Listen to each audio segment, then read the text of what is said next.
when you get a script, what's the first thing that you as an actor notice scripturally when you want to read that? What is the first thing that draws you to that script?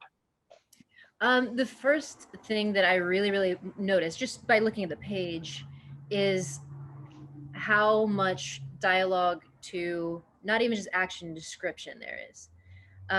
If there's just, especially for TV, if there's a bunch of description of what's going on in the surroundings, whatever, little thing, I'm already out. Like, I'm not to say I'm turning the project down, but I'm like, I'm zoning out too much because when we're thinking TV specifically, it's got to be go go go, and Mhm. oftentimes, especially with like network TV and procedurals and things like that, it's very much character driven and situation driven things. So when I see a lot, like a big whole page of just like almost camera descriptions, I'm just like, what's going on here? Okay.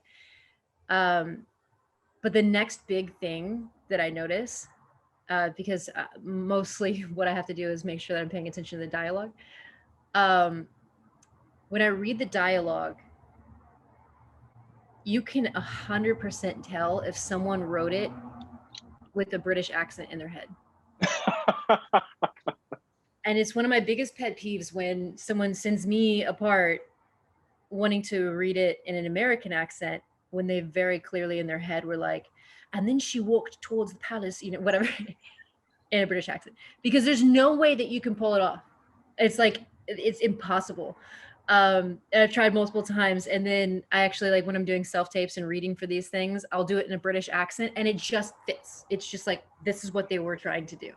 So you can tell the voice that somebody wrote something in, you can tell 100%. And you can also tell when they don't read the dialogue out loud or read it with someone, because it's like, it just sounds like, wow, no one would actually say that. Like, that's not how a human being talks. That's more like, oh, this is in a book or something. So you can kind of almost tell if someone's like, if they're trying to convert from novel writing to screenwriting. And there's a very fine balance, as I've learned myself, between the two.